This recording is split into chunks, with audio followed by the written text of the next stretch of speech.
લોકસભામાં બંધારણ પર વિશેષ ચર્ચા શરૂ. સંસદીય કાર્યમંત્રી કિરણ રિજિજુએ કહ્યું, બંધારણના આત્મા રહી છે સરકાર.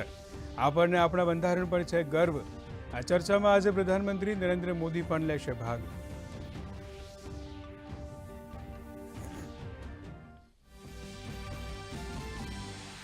કાયદા મંત્રી અર્જુન રામ મેઘવાલ સોમવારે સંસદમાં રજૂ કરશે 129મું બંધારણ સુધારણા વિધેયક. બિલમાં વન નેશન વન ઇલેક્શનનો સામેલ.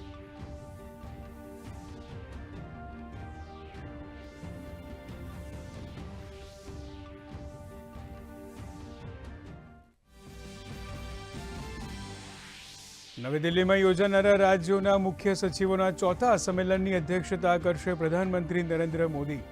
કેન્દ્ર અને રાજ્ય સરકારો વચ્ચે ભાગીદારી વધારવાનો છે આ સંમેલનનો મુખ્ય ઉદ્દેશ.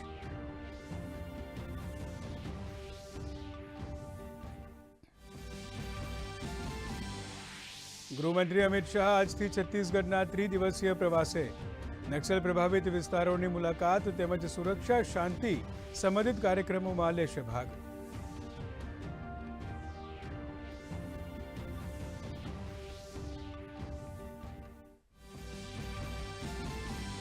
ઉત્તર ભારતમાં બરફ વર્ષાને પગલે પંજાબ, હરિયાણા, દિલ્હી, યુપી, રાજસ્થાન અને બિહારમાં હાડ થીજવતી ઠંડી.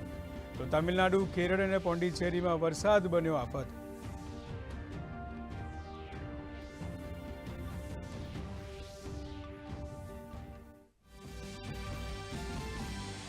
તેરા તુજકો અર્પણ અંતર્ગત ગુજરાત પોલીસની સરાહનીય કામગીરી.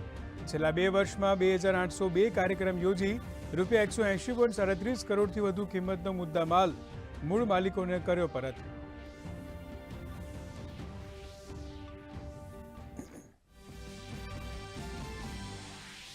ગીરના યુવા ખેડૂતે બનાવ્યો ડ્રાયફ્રૂટ ગોળ.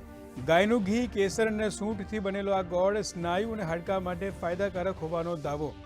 સામાન્ય ગોળથી ડબલ કિંમત છતાં લોકોમાં ભારે ડિમાન્ડ.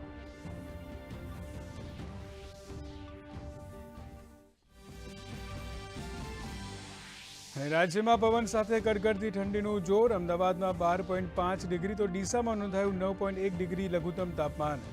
જ્યારે નલિયા 6 ડિગ્રી સાથે બન્યું રાજ્યનું સૌથી ઠંડુ શહેર.